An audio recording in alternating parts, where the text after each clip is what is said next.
ನಮಸ್ಕಾರ ಫ್ರೆಂಡ್ಸ್, ರೇಖಾ ಕ್ರಿಯೇಟಿವಿಟಿ ಚಾನಲ್ಗೆ ಸ್ವಾಗತ.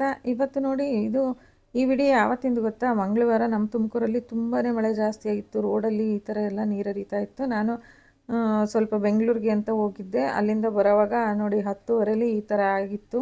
ತುಂಬಾ ಅಂದರೆ ತುಂಬ ಮಳೆ ಬಂದು ಕೆರೆ ಎಲ್ಲ ಕೋಡಿ ಬೀಳೋ ಅಷ್ಟು ಮಳೆ ಬಂದಿತ್ತು. ಅದಾದ ನಂತರ ಮಾರನೇ ದಿನ ನಾನೊಂದು ಮೇಕಪ್ಗೆ ಹೋಗೋದಿತ್ತು. ಅದಕ್ಕೋಸ್ಕರ ಮದುವೆ ಹುಡುಗಿ ಸೀರೆನ ಇಲ್ಲೇ ಎಲ್ಲ ಬಾಕ್ಸ್ ಫೋಲ್ಡಿಂಗ್ ಮಾಡ್ಕೊಂಡು ಹೋದರೆ ಅಲ್ಲಿ ಸ್ವಲ್ಪ ಬೇಗ ಬೇಗ ಕೆಲಸ ಆಗುತ್ತೆ ಅನ್ನೋ ಉದ್ದೇಶಕ್ಕೆ ನಾನು ಮನೇಲೇ ತಂದು ಅದನ್ನೆಲ್ಲ ಪ್ಲೇಟಿಂಗ್ ಎಲ್ಲ ಮಾಡ್ಕೊತಾ ಇದ್ದೀನಿ. ಈ ಥರ ಮಾಡಿಕೊಂಡ್ರೆ ನಮಗೆ ಬೇಗ ರೆಡಿ ಆಗೋದಕ್ಕೆ ಅನುಕೂಲ ಆಗುತ್ತೆ. ಬ್ರೈಡ್ಗೆ ಅಂತಲೇ ಅಲ್ಲ, ನಾವು ಸಹ ಮನೇಲಿ ಈ ಥರ ಮಾಡಿಟ್ಕೊಂಡ್ರೆ ತುಂಬಾ ಯೂಸ್ ಆಗುತ್ತೆ, ಬೇಗ ರೆಡಿ ಆಗ್ಬೋದು. ರೇಷ್ಮೆ ಸೀರೆಗಳು ಅಂದರೆ ಸ್ವಲ್ಪ ನಿಧಾನ ಅಲ್ವಾ ಫೋಲ್ಡ್ ಆಗೋದೆಲ್ಲ, ಅದಕ್ಕೋಸ್ಕರ ಮೊದಲೇ ಮಾಡಿಟ್ಕೊಂಡ್ರೆ ತುಂಬಾ ಚೆನ್ನಾಗಿರುತ್ತೆ. ಇದು ಸ್ವಲ್ಪ ಟೈಮು ತಗೊಳುತ್ತೆ, ಅದಕ್ಕೋಸ್ಕರ ಫಸ್ಟ್ ಮಾಡೋವಾಗ ತುಂಬಾ ಟೈಮ್ ತಗೊಳುತ್ತೆ. ಆಮೇಲೆ ಅದು ಸ್ವಲ್ಪ ರೂಢಿ ಆದರೆ ಕಲ್ತ್ಕೊಂಡ್ರೆ ಈಸಿ ಆಗುತ್ತೆ. ಮೊದಲೇ ಹೇಳ್ತಾರಲ್ಲ, ಕಲಿಯೋವರೆಗೂ ವಿದ್ಯೆ ಕಲ್ತಾದ್ಮೇಲೆ ಕೋತಿ ವಿದ್ಯೆ ಅಂತ, ಆ ಥರ. ಸರಿ, ಮನೇಲಿ ಮಾಡಿಟ್ಕೊಂಬಂದಿದ್ದೆ. ನಾನು 2 ಗಂಟೆಗೆ ಹೊರಡೋದಿತ್ತು, ಕಡಬಕ್ಕೆ ಹೋಗಬೇಕಿತ್ತು ನಿಟ್ಟೂರ ಹತ್ರ. ಅದಕ್ಕೋಸ್ಕರ ನೋಡಿ ಎಲ್ಲ ರೆಡಿ ಮಾಡ್ಕೊಂಡಿದ್ದೀನಿ. ಬ್ರೈಡ್ ಜೊತೆಗೆ ಇನ್ನೂ ಒಂದು 2-3 ನಾನ್ ಬ್ರೈಡಲ್ಸು ಇತ್ತು, ಅಂದರೆ ಮದುವೆ ಹುಡುಗಿ ರಿಲೇಷನ್ಸ್ ಎಲ್ಲ. ನಾನು ಇಲ್ಲಿ ಚೇಳೂರು ಬಿಟ್ಟಾಗ 2:30 ಆಗಿತ್ತು. ಅವರು ಸ್ವಲ್ಪ 3:30 ಅಷ್ಟರೊಳಗೆ ಬನ್ನಿ ಅಂತ ನನಗೆ ಹೇಳಿದರು.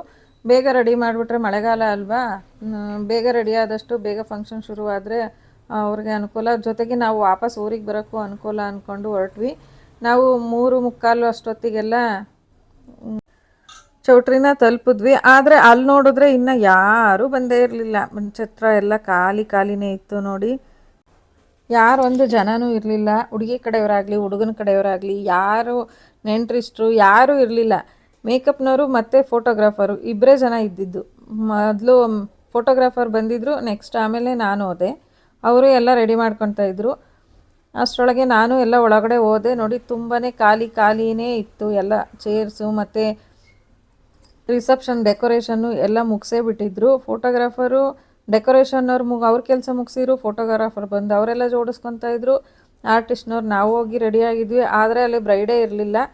ಅಲ್ಲಿ ಹೋಗಿ ಒಂದು ಅರ್ಧ-ಮುಕ್ಕಾಲು ಗಂಟೆ ಕಾದಿದ್ದಾಯಿತು. ಬ್ರೈಡ್ ಬಂದು ಅಲ್ಲಿಂದ ಕಾರಿಂದ ಅವರು ಫೋಟೋಗ್ರಫಿ ಎಲ್ಲ ಮುಗಿಸ್ಕೊಂಡು ಹುಡುಗಿ ಮೇಲೆ ಬರೋ ಅಷ್ಟೊತ್ತಿಗೆ ಒಂದು 3/4 ಗಂಟೆನೇ ಆಯಿತು ಅಂತಲೇ ಹೇಳ್ಬೋದು. ನೋಡಿ, ನಾನು ಹೋಗಿ ಕಾದು ಒಂಥರ ಸಾಕಾಯಿತು ಅಂತಲೇ ಅನ್ಬೋದು. ಯಾಕೆ ಅಂದರೆ, ಸಾಕಾಯಿತು ಅನ್ನೋದಕ್ಕಿಂತ ನನ್ನ ಮಗಳು ತುಮಕೂರಿಂದ ಬರಬೇಕಿತ್ತು. ಅವಳು ಬಸ್ಸಿಗೆ ಬರೋದು ಅಂತ ಬಿಟ್ಟು ಬಂದೆ. ಅಷ್ಟರೊಳಗೆ ನಮ್ಮ ಬ್ರೈಡು ಬಂದರು. ಒಳಗಡೆ ಹೋಗಿ ನಾನು ರಿಂಗ್ ಲೈಟು ಎಲ್ಲ ಸೆಟ್ ಮಾಡಿಕೊಂಡು ಹುಡುಗಿಗೆ ಮೇಕಪ್ ಮಾಡೋದಕ್ಕೆ ಅಂತ ಶುರು ಮಾಡಿಕೊಂಡೆ. ಫೇಸ್ ಮಾಸ್ಕ್ ಹಾಕ್ಬಿಟ್ಟು ಅಷ್ಟರೊಳಗೆ ಕ್ರಿಂಪ್ ಮಾಡ್ಕೊಂಬಿಡೋಣ ಹೇರ್ಸ್ ಎಲ್ಲ, ಅದಕ್ಕೂ ಟೈಮ್ ಆಗುತ್ತೆ ಅಂತ ಹೇಳಿ ಕ್ರಿಂಪ್ನ ಮಾಡಿಕೊಂಡು ಮಾಸ್ಕ್ ಎಲ್ಲ ತೆಗೆದು ಮೇಕಪ್ನ ಶುರು ಮಾಡಿಕೊಂಡೆ. ಹುಡುಗಿ ತುಂಬಾ ಖುಷಿಯಿಂದ ಇದ್ದರು. ಫಸ್ಟು ನಾನು ಮೇಕಪ್ ಬುಕ್ ಮಾಡೋಕ್ಕೆ ಬಂದಾಗ ಹುಡುಗಿ ಸ್ವಲ್ಪ ಗುಂಡಿಗೆ ಇದ್ದರು. ಈಗ ನೋಡಿದ್ರೆ ತುಂಬಾ ಸಣ್ಣ ಆಗೋಗಿದ್ರು. ಒಂದು ವಾರದಿಂದ ಫೇಶಿಯಲಿಗೆ ಬಂದಾಗ್ಲೂ ಸ್ವಲ್ಪ ಚೆನ್ನಾಗೇ ಇದ್ದರು ಅಂತ ಕಾಣಿಸ್ತಾ ಇತ್ತು. ಈಗ ಸಿಕ್ಕಾಪಟ್ಟೆ ಒಂಥರ ವೀಕ್ ಆದಂಗೆ ಅನ್ನಿಸ್ತಾ ಇತ್ತು. ಅವರೇ ಹೇಳ್ತಾಯಿದ್ರು, ಇಲ್ಲ ಆಂಟಿ, ನಾನೊಂದು ವಾರದಲ್ಲೇ ಸಣ್ಣ ಆಗಿಬಿಟ್ಟಿದ್ದೀನಿ ಅಂತ. ಮದುವೆ ಅಂದರೆ ಕೆಲವ್ರಿಗೆ ಟೆನ್ಷನ್ನು ಆಗ್ಬಿಡುತ್ತಲ್ವ, ಹಂಗಾಗಿ ನಮ್ಮ ಹುಡುಗಿ ಸ್ವಲ್ಪ ಟೆನ್ಷನ್ನು ಮಾಡ್ಕೊಂಬಿಟ್ಟಿದ್ರೇನೋ, ಹಂಗಾಗಿ ಸ್ವಲ್ಪ ಸಣ್ಣನೂ ಆಗಿದ್ದರು. ಬ್ಲೌಸ್ಗಳೆಲ್ಲ ಲೂಸ್ ಅನ್ನಿಸ್ತಾ ಇತ್ತು. ಸರಿ ಅಂತ ಹೇಳಿ ನಾನು ಹೋಗಿ ಮೇಕಪ್ನ ಶುರು ಮಾಡಿಕೊಂಡೆ. ಫಸ್ಟು ಐ ಮೇಕಪ್ ಎಲ್ಲ ಮಾಡಿಕೊಂಡೆ. ಅಷ್ಟರಲ್ಲಿ ನನ್ನ ಮಗಳು ಬಂದಳು. ಅವಳಿಗೆ ಬಸ್ಸಿಗೆ ಲೇಟ್ ಆಗುತ್ತೆ ಮಳೆ ಅಂತ ಹೇಳ್ಬಿಟ್ಟು ಗಾಡೀಲೇ ಬಂದಿದ್ದರು. ಇವರು ಹುಡುಗಿಯ ಅಕ್ಕನ ಮಗಳು, ಇವ್ರಿಗೂ ರೆಡಿ ಮಾಡೋದು ಅಂತ ಇತ್ತು. ಕಾಂಪ್ಲಿಮೆಂಟ್ರಿಯಾಗಿ ಇವರಿಬ್ಬರಿಗೆ ಮಾಡಿಕೊಡ್ತೀನಿ ಅಂತ ಹೇಳಿದ್ದೆ ನಾನು ಹುಡುಗಿ ಜೊತೆಗೆ. ಹಂಗಾಗಿ ಅವಳು ಫುಲ್ ಮೇಕಪ್ ಎಲ್ಲ ನನ್ನ ಮಗಳೇ ಮಾಡಿದ್ಲು ಅವಳಿಗೆ. ಅಷ್ಟರಲ್ಲಿ ಫೋಟೋಗ್ರಾಫರ್ ಬಂದು ಕೇಳ್ತಾ ಇದ್ರು,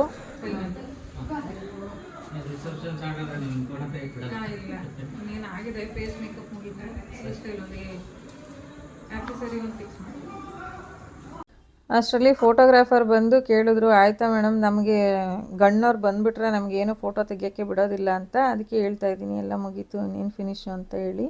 ಅಷ್ಟರೊಳಗೆ ಹೇರ್ ಕರ್ಲ್ ಬೇಕು ಅಂತ ಹೇಳಿದರು. ಸ್ವಲ್ಪ ಹೇರ್ಸು ತುಂಬಾ ಜಾಸ್ತಿ ಇತ್ತು, ಹಂಗಾಗಿ ಸ್ವಲ್ಪ ಟೈಮ್ ತೊಗೊಂತು.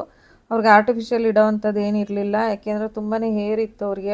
ಅವ್ರ ಫ್ಯಾಮಿಲಿಗೆಲ್ಲ ತುಂಬನೇ ಸ್ವಲ್ಪ ಕೂದಲು ಜಾಸ್ತಿನೇ ಇತ್ತು. ನೋಡಿ, ಇದಕ್ಕೆ ಯಾವುದೇ ಆರ್ಟಿಫಿಷಿಯಲ್ ಹೇರ್ಸ್ನ ಫಿಕ್ಸ್ ಮಾಡಿಲ್ಲ, ಅವ್ರದ್ದೇ ಕೂದಲು ತುಂಬಾ ಚೆನ್ನಾಗಿತ್ತು. ಬಾಚೋದಕ್ಕೆ ಕಷ್ಟ. ಇವರೆಲ್ಲ ಬಂದು ಹೇರ್ ಕಟ್ಟಿಂಗ್ಸ್ ಎಲ್ಲ ಮಾಡಿಸ್ಕೊಂಡು ಬಂದಿದ್ರು ಮೊದಲೇ. ಫೈನಲಿ ನಮ್ಮ ಬ್ರೈಡು ಈ ಥರ ರೆಡಿ ಆದರು ನೋಡಿ. ಈ ಥರ ಕಾಣಿಸ್ತಾ ಇದ್ರು ನಮ್ಮ ಬ್ರೈಡು. ಸಿಕ್ಕಾಪಟ್ಟೆ ಖುಷಿನೂ ಆಗಿತ್ತು ಅವ್ರಿಗೆ. ನಮಗೆ ಟೈಮು ಉಳೀತು. ಅವರು 6-6:30 ಅಷ್ಟೊತ್ತಿಗೆ ರೆಡಿ ಮಾಡಿ ಅಂತ ಹೇಳಿದರು. ನಾವು ಇನ್ ಟೈಮಿಗೆ ರೆಡಿ ಮಾಡಿದ್ರು. ಸ್ವಲ್ಪ ಗಂಡಿನವರು ಬಂದು ಎಲ್ಲ ಫಂಕ್ಷನ್ ಸ್ಟಾರ್ಟ್ ಮಾಡೋದನ್ನು ಲೇಟೇ ಮಾಡಿದ್ರು. ಮಂಜುಳಾ, ಮೇಕಪ್ ಹೇಗೆ ಅನಿಸ್ತು? ಚೆನ್ನಾಗಿದೆ. ಇಷ್ಟ ಆಯ್ತಾ? ಇಷ್ಟ ಆಯಿತು. ಮೇಕಪ್ ಇಷ್ಟ ಆಯ್ತಾ? ನಾನು ಬಂದು ಮಾಡಿದ್ದು ಇಷ್ಟ ಆಗಿದೆ.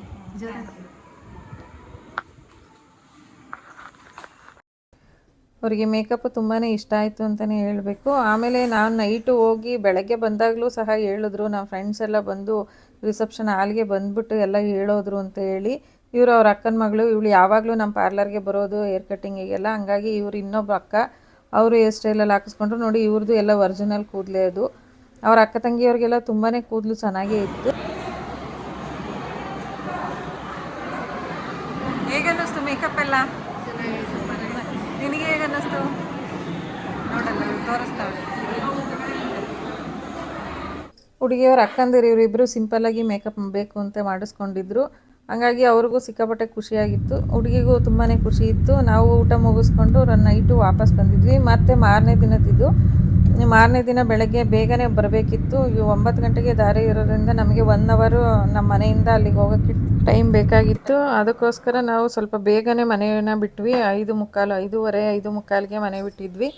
ಅಲ್ಲಿ ಹೋಗಿ ಅಲ್ಲಿ ಒಂದು 2-3 ರೆಡಿ ಮಾಡ್ಕೋಬೇಕಿತ್ತಲ್ಲ, ಅದಕ್ಕೋಸ್ಕರ ಟೈಮ್ ಬೇಕಿತ್ತು ಅಂತ ಸ್ವಲ್ಪ ಬೇಗನೆ ಬಂದ್ವಿ. ಅಲ್ಲಿ ಹೊರಡೋ ಅಷ್ಟರೊಳಗೆ ನೋಡಿ ಸ್ವಲ್ಪ ಚಿಟಿ ಮಳೆನೂ ಶುರುವಾಯಿತು. ತುಂಬ ಜೋರಾಗಿ ಏನು ಬಂದಿರಲಿಲ್ಲ. ನಾವು ಚೌಟ್ರಿ ಒಳಗಡೆ ಹೋದಾಗ ಯಾರು ಇನ್ನು ಚೇರ್ಗಳನ್ನೂ ಸಹ ರೆಡಿ ಮಾಡಿರಲಿಲ್ಲ. ಅಷ್ಟು ಬೇಗ ಹೋದರೆ ಅವ್ರುಗಳು ಎಲ್ಲಿ ರೆಡಿ ಮಾಡಿರ್ತಾರೆ. ನಮಗೆ ಸ್ವಲ್ಪ ಕೆಲಸ ಜಾಸ್ತಿ ಇರುತ್ತೆ ಅನ್ನೋ ಉದ್ದೇಶಕ್ಕೆ ನಾವು ಸ್ವಲ್ಪ ಬೇಗ ಹೋಗಿರ್ತೀವಿ.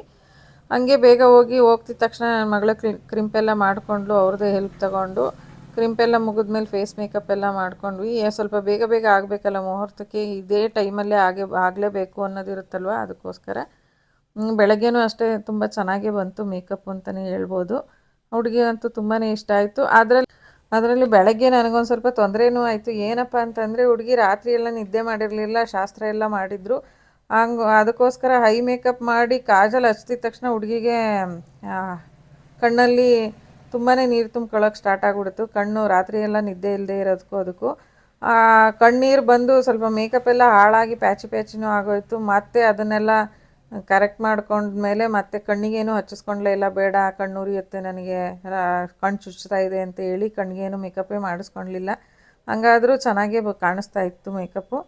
ನೋಡಿ ಈ ಥರ ಫೈನಲಾಗಿ ಈ ಥರ ಕಾಣಿಸ್ತಾ ಇದೆ.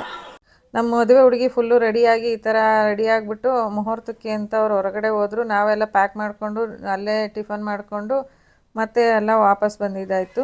ಬೇಗನೆ ಬಂದೆ ಅಂತ ಹೇಳ್ಬೋದು ಪಾರ್ಲರ್ಗೆ. ಅವತ್ತು ತುಂಬಾ ಕೆಲಸನೂ ಇತ್ತು ಪಾರ್ಲರಲ್ಲಿ. ಹೇರ್ ಕಟ್ಟಿಂಗು ಮತ್ತು ಐಬ್ರೋಸು ಎಲ್ಲ ಅದೆಲ್ಲ ಮುಗಿಸ್ಕೊಂಡು ಅವತ್ತಿನ ಸಂಜೆ ನನ್ನ ತಂಗಿ ಮನೇಲಿ ಪೂಜೆ ಇಟ್ಕೊಂಡಿದ್ರು. ಏನು ಪೂಜೆ ಅಂತ ಅಂದರೆ, ಅಲ್ಲಿ ಅವ್ರದ್ದು ಮನೆ ತೊಗೊಂಡಾಗ ಪೂಜೆ ಎಲ್ಲ ಇಟ್ಕೊಂಡಿದ್ರಲ್ಲ, ಆ ಟೈಮಲ್ಲಿ ಕೊರೋನಾ ಬಂದು ಆ ಪೂಜೆ ಮಾಡಿಸೋದಕ್ಕಾಗಿರಲಿಲ್ಲ. ಕೊರೋನಾ ಬಂದು ಅಂದರೆ ಅವ್ರಿಗೆಲ್ಲ ಏನೇ ಅಲ್ಲ, ಲಾಕ್ಡೌನ್ ಆಗಿರೋದ್ರಿಂದ ಯಾರನ್ನೂ ಕರೆಯೋದಕ್ಕಾಗಿರಲಿಲ್ಲ ಅಂತ ಆ ಪೂಜೆ ಹಂಗೆ ಪೆಂಡಿಂಗ್ ಇತ್ತು.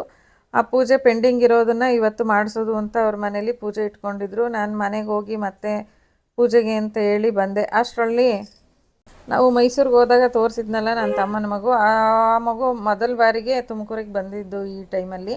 ಅದಕ್ಕೋಸ್ಕರ ಅವ್ನು ಬರ್ತಿದ್ದ ತಕ್ಷಣ ಅವ್ನಿಗೆ ಆರತಿ ಮಾಡಿಕೊಂಡು ಒಳಗೆ ಕರ್ಕೊಂಡಿದ್ದಾಯಿತು. ಅಲ್ಲಿಂದ ಒಳಗೆ ಹೋಗೋ ಅಷ್ಟರೊಳಗೆ ಒಳಗಡೆ ಎಲ್ಲ ಅಲ್ಲೇ ಲಕ್ಷ್ಮಿಗೆಲ್ಲ ಅಲಂಕಾರನ ಶುರು ಮಾಡ್ಕೊಂಡಿದ್ರು ನನ್ನ ತಂಗಿದಿರು ಮತ್ತು ನನ್ನ ತಮ್ಮನ ಹೆಂಡ್ತಿದಿರು ಎಲ್ಲ ಸೇರಿಕೊಂಡು ಎಲ್ಲ ಅವರು ಅಲಂಕಾರನ ಮುಗಿಸ್ಕೊಳ್ತಾ ಇದ್ದರು. ಯಾಕೆಂದರೆ ಬೆಳಗ್ಗೆ ಬೇಗ ಪೂಜೆ, ಹೋಮ ಪೂಜೆ ಎಲ್ಲ ಇತ್ತು. ಅವರು ವರಮಹಾಲಕ್ಷ್ಮಿ ಹಬ್ಬನೂ ಮಾಡಿರಲಿಲ್ಲ ಅವಳ ಮನೇಲಿ. ಬೆಳಗ್ಗೆನೇ ಒಟ್ಟಿಗೆ ಮಾಡೋದು ಅಂತ ಹೇಳ್ಬಿಟ್ಟು ವರಮಹಾಲಕ್ಷ್ಮಿ ಹಬ್ಬಕ್ಕೆ ಹೋಮಕ್ಕೆ ಎಲ್ಲ ರೆಡಿ ಮಾಡ್ಕೊತಾ ಇದ್ದರು.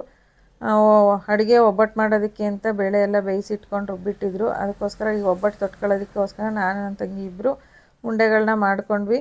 ಮತ್ತು ಅವರೆಲ್ಲ ತೊಟ್ಟಿ ಬೇಯಿಸ್ಕೊಂಡ್ರು. ನಾನೇನು ತೊಟ್ಟೋದಕ್ಕೆ ನಾನು ಕೆಳಗೆ ಕೂತ್ಕೊಳ್ಳೋಕ್ಕಾಗಲ್ವಲ್ಲ, ಅದಕ್ಕೋಸ್ಕರ ಅವ್ರಿಗೆ ಸುಮ್ಮನೆ ಬೇಜಾರಾಗುತ್ತೆ ಅಂತ ಅವ್ರಿಗೆ ಟೈಮ್ ಕಳೆಯೋದಕ್ಕೆ ಅವ್ರ ಜೊತೆ ಕೂತಿದ್ದೆ. ಇದು ನೋಡಿ ಎಷ್ಟು ನೀಟಾಗಿ ಜೋಡಿಸಿದಾಳೆ ನನ್ನ ತಮ್ಮನ ಹೆಂಡ್ತಿ. ತುಂಬಾ ಚೆನ್ನಾಗಿ ಫ್ಲವರ್ ಥರ ಜೋಡಿಸಿದ್ರು.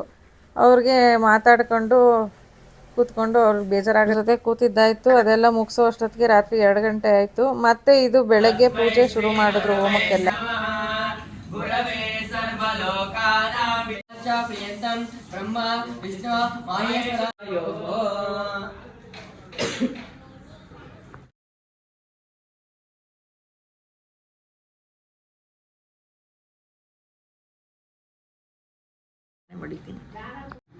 ಓಂ ಭದ್ರಂ ಕರ್ಣೇನ ಶೃಣುಯಾಮ ದೇವಾಃ ಭದ್ರಂ ಪಶ್ಯೇಮಾಕ್ಷಭಿರ್ಯಜತ್ರಾಃ. ಓಂ ಶತಮಾನಂ ಭವತಿ ಶತಾಯು ಶ್ರೇಷ್ಠದಿಂ ದೀರ್ಘಮಾಯುಃ. ಓಂ ಭುವಃ ಏತಗ್ರಹಂ ಆವಾಹಯಾಮಿ. ಓಂ ಸ್ವಃ ಚಂದ್ರತಾರೆಯರ ಪ್ರೇಮ ಕುಮಾರನೇ, ಚಂದ್ರತಾರೆಯರ ಪ್ರೇಮ ಕುಮಾರನೇ. ಅನುಗ್ರಹ ಪೂರ್ವಕ ವಿದ್ಯಾ ಗುರು ಆಶೀರ್ವಾದ ಗುರು ಸರ್ವದೇವತಃ ಅನುಗ್ರಹ ಪೂರ್ವಕ. ಜೈ ನಮಃ. ಓಂ ವಿಷ್ಣುಜೈ ನಮಃ. ಓಂ ವಿದ್ಯಾಯೈ ನಮಃ. ಓಂ ಸರ್ವಭೂತಿಪ್ರದಾಯೈ ನಮಃ. ಓಂ ಗಂಧಾಯೈ ನಮಃ. ಓಂ ವಿಭೂತ್ಯೈ ನಮಃ. ಓಂ ಸುರಭ್ಯೈ ನಮಃ. ಓಂ ಪರಮಾತ್ಮಿಕಾಯೈ ನಮಃ. ಓಂ ವಾಚ್ಯೈ ನಮಃ. ಓಂ ಪದ್ಮಾಲಯಾಯೈ ನಮಃ. ಓಂ ಪದ್ಮಾಯೈ ನಮಃ. ಓಂ ಶ್ರೇಯೈ ನಮಃ. ಓಂ ಸ್ವಾಹಾಯೈ ನಮಃ. ಓಂ ಸ್ವಧಾಯೈ ನಮಃ.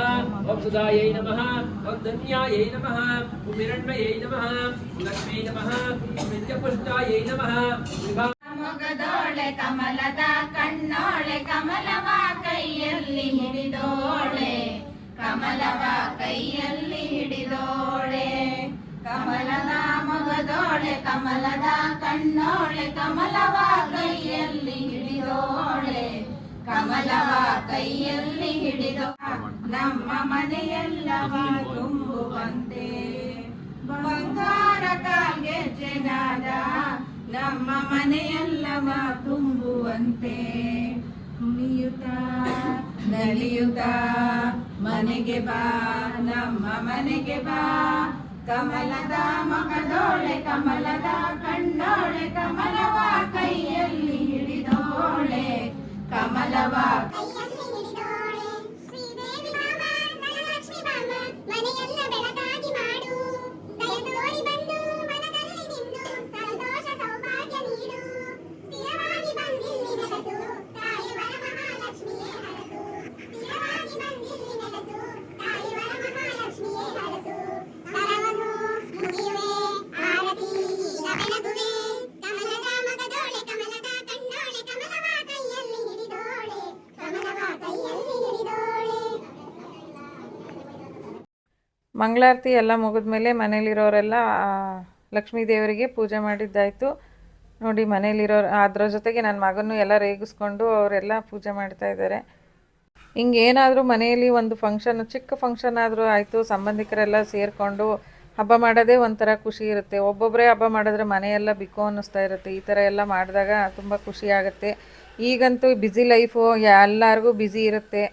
ನೋಡಿ ಇವರಿಬ್ಬರು ತುಂಬ ಕ್ಲೋಸ್ ಫ್ರೆಂಡ್ಸು ಅವರಿಬ್ರು. ಇವ್ರ ಮನೇಲಿ ಏನಾದರೂ ಆದರೆ ಅವ್ರು ಹೋಗ್ತಿರ್ತಾರೆ, ಅವ್ರ ಮನೇಲಿ ಏನಾದರೂ ಆದರೆ ಇವ್ರು ಬರ್ತಿರ್ತಾರೆ. ಹಂಗಾಗಿ ಅವರಿಬ್ಬರೇ ಪೂಜೆನೂ ಮಾಡ್ತಾ ಇದ್ದಾರೆ. ಅಗ್ನಿದೇವತಾಭ್ಯೋ ನಮಃ. ಶುದ್ಧೋದಕೇನಂ ಸಮರ್ಪಯಾಮಿ. ಓಂ ತ್ರಯಂಬಕಂ ಯಜಾಮಹೇ ಸುಗಂಧಿಂ ಪುಷ್ಟಿವರ್ಧನಂ. ಉರ್ವಾರುಕಮಿವ ವಂದನಾ ಮೃತ್ಯೋರ್ಮುಕ್ಷೀಯಮಾಮೃತಾತ್. ಭಸ್ಮೋದಕೇನಂ ಸಮರ್ಪಯಾಮಿ. ದಿವ್ಯಾಂ ಪರಿಮಳ ಗಂಧಂ ಧಾರಯಾಮಿ. ಅಕ್ಷತಾಂ ಸಮರ್ಪಯಾಮಿ. ನಾನಾವಿಧಾಂತೆ ಪರಿಮಳ ಪತ್ರ ಪುಷ್ಪಾಂಜಲಿಂ ಸಮರ್ಪಯಾಮಿ. ಅಗ್ನಿದೇವತಾಭ್ಯೋ ನಮಃ. ಅತಃ ಷೋಡಶೋಪಚಾರ ಪೂಜಾಂ ಸಮರ್ಪಯಾಮಿ. ಓಂ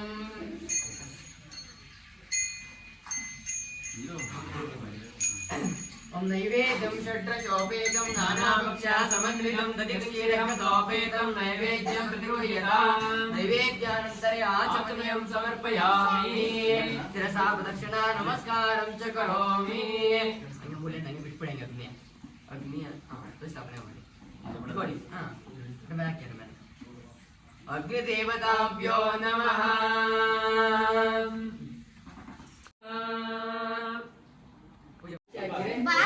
ಪಾಲಾಗುತ್ತೆ ಒಳಗೆ ಹಾಕಿದ್ರೆ ದೇವ ದೇವತೆಗಳ ಪಾಲಾಗುತ್ತೆ. ಅಗ್ನಿದೇವನ ಹೆಂಡತಿ ಹೆಸರು ಸ್ವಾಹ. ಸ್ವಾಹ ಅಂದಾಗ ಒಳಗಡೆ ಹಾಕ್ಬೇಕು.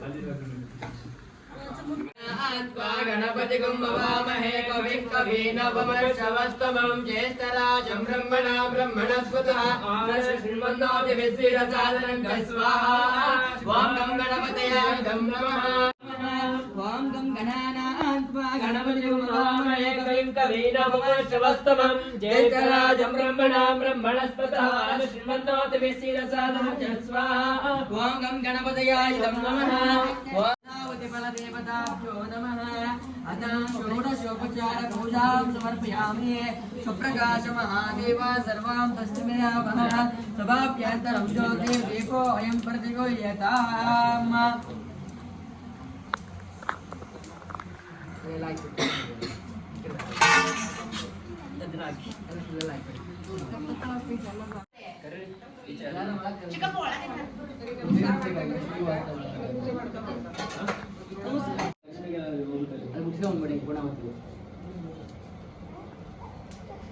ಮದುವಾಗ ಬಂದು ಹೆಂಗೆ ಆಮೇಲೆ ಮದುವಾಗ ಬಂದು ಆಯ್ತಾ ಇಲ್ಲಿ ಮಂದಿಯವ್ರ ಹತ್ರ ಸೌದೆಲ್ಲ ಮುಗ್ದಲ್ವಾ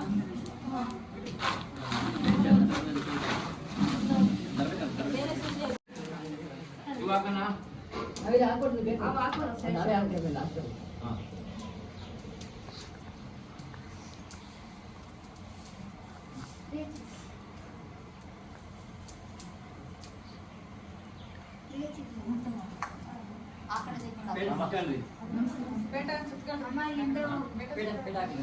ಅಲ್ಲಿ ಟವಲ್ ಕೊಡು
वयश्चमे प्रियश्चमे कामश्चमे कामश्चमे तो मनसश्चमे भद्रश्चमे श्रेयश्चमे वसश्चमे यशश्चमे भगश्चमे विघ्नश्चमे यज्ञाचमे.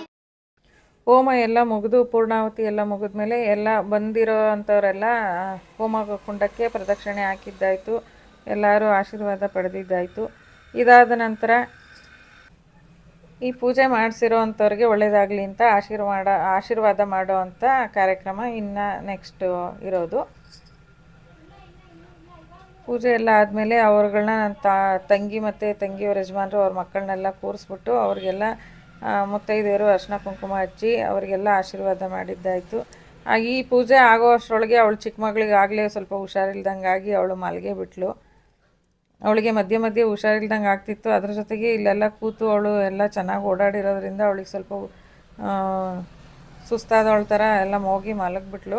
ಹಾಗಾಗಿ ಅವಳು ಇಲ್ಲಿ ಆಶೀರ್ವಾದಕ್ಕೂ ಸಹ ಸಿಕ್ಕಲಿಲ್ಲ, ಎದ್ದು ಬರಲಿಲ್ಲ. ಅವಳು ಅಳೋಕ್ಕೆ ಶುರು ಮಾಡಿಬಿಟ್ಲು. ಇವರಿಗೆಲ್ಲರೂ ಕುಂಕುಮ ಎಲ್ಲ ಹಚ್ಚಿ ಆಶೀರ್ವಾದ ಮಾಡಿದ್ದಾಯಿತು. ಈ ವಿಡಿಯೋನ ಅಪ್ಲೋಡ್ ಮಾಡೋ ಅಷ್ಟೊತ್ತಿಗೆ ತುಂಬಾ ಲೇಟ್ ಆಯಿತು, ಒಂದು ವಾರನೇ ಆಯಿತು ಅಂತಲೇ ಹೇಳಬೇಕು. ಒಂದು ವಾರದ ಹಿಂದೆ ಈ ವಿಡಿಯೋ ಎಲ್ಲ ಶೂಟ್ ಮಾಡ್ಕೊಂಬಂದಿದ್ದು. ವಿಡಿಯೋ ಎಡಿಟ್ ಮಾಡೋ ಅಷ್ಟರೊಳಗೆ ಪೂಜೆ ಮುಗಿಸ್ಕೊಂಡು ಬಂದು ಮಾರನೇ ದಿನ ವಿಡಿಯೋ ಎಡಿಟ್ ಮಾಡೋ ಅಷ್ಟರೊಳಗೆ ನನಗೆ ಸ್ವಲ್ಪ ಒಂದು ಆಘಾತಕಾರಿ ವಿಷಯ ಗೊತ್ತಾಯಿತು. ಏನಂತ ಅಂದರೆ ನನ್ನ ತುಂಬ ಆತ್ಮೀಯ ಗೆಳತಿ ಅಂತಲೇ ಹೇಳ್ಬೋದು. ನನ್ನ ಚೈಲ್ಡ್ಹುಡ್ ಫ್ರೆಂಡು, ಚಿಕ್ಕದ್ರಿಂದ ನಾವಿಬ್ಬರು ಫ್ರೆಂಡು. ಆಮೇಲೆ ಮುಂದೆ ಬರ್ತಾ ನಾವಿಬ್ಬರು ಸಂಬಂಧಿಕರಾಗಿದ್ದು. ಹಂಗಾಗಿ ಅವಳಿಗೆ ಸ್ವಲ್ಪ ಆಕ್ಸಿಡೆಂಟ್ ಆಯಿತು. ಆಕ್ಸಿಡೆಂಟ್ ಆಗಿ ಅವಳಿಗೆ ಸ್ವಲ್ಪ ಏಟುಗಳಾಯಿತು. ಅದು ಹೇಳೋದಕ್ಕೆ ನನಗೆ ತುಂಬಾ ಬೇಜಾರು ಅನ್ನಿಸ್ತಾ ಇದೆ. ಆ ಬೇಜಾರಲ್ಲಿ, ಆ ದುಃಖದಲ್ಲಿ ನನಗೆ ಈ ವಿಡಿಯೋ ಅಪ್ಲೋಡ್ ಮಾಡೋದೇ ಮರ್ತೋಯ್ತು. ಜೊತೆಗೆ ಅದು ವೀಡಿಯೋ ಮಾಡೋದಕ್ಕೆ ಮತ್ತು ವಾಯ್ಸ್ ಓವರ್ ಮಾಡೋದಕ್ಕೆ ಎಲ್ಲ ಮೂಡೇ ಇಲ್ದಂಗೆ ಆಗೋಯ್ತು. ಆದರೂ ವೀಡಿಯೋ ಎಲ್ಲ ಮಾಡಿಟ್ಟು ವಿಡಿಯೋ ಎಡಿಟು ಮಾಡಿ ವಾಯ್ಸ್ ಓವರು ಅರ್ಧ ಮುಕ್ಕಾಲು ಆಗೋಗಿತ್ತು. ಹಂಗಾಗಿ ಎಲ್ಲ ಆಗಿದೆಯಲ್ಲ ಅನ್ನೋ ಉದ್ದೇಶಕ್ಕೆ ಇದನ್ನು ಸ್ವಲ್ಪ ಲೇಟಾದರೂ ಪರವಾಗಿಲ್ಲ ಅಂತ ಅಪ್ಲೋಡ್ ಮಾಡ್ತಾಯಿದ್ದೀನಿ. ಈ ವಿಡಿಯೋ ನಿಮಗೆ ಹೇಗೆ ಅನ್ನಿಸ್ತು? ನಾನು ಮಾಡಿದ ಮೇಕಪ್ಪು ಮತ್ತು ಇಲ್ಲಿ ನನ್ನ ತಂಗಿ ಮನೇಲಾದ ಪೂಜೆ ಎಲ್ಲ ನೀವು ನೋಡಿದ್ರಲ್ಲ ಫ್ರೆಂಡ್ಸ್. ಇದು ನಿಮಗೆ ಹೇಗೆ ಅನ್ನಿಸ್ತು ಅಂತ ಒಂದು ಕಾಮೆಂಟ್ ಮೂಲಕ ತಿಳಿಸಿ. ವಿಡಿಯೋ ಇಷ್ಟ ಆಗಿದ್ದರೆ ಒಂದು ಲೈಕ್ ಮಾಡಿ.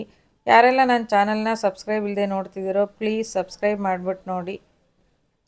ಮತ್ತೆ ಭೇಟಿಯಾಗೋಣ ಇನ್ನೊಂದು ಒಳ್ಳೆಯ ವಿಡಿಯೋ ಒಂದಿಗೆ. ಅಲ್ಲಿವರೆಗೂ take care, bye bye, thank you.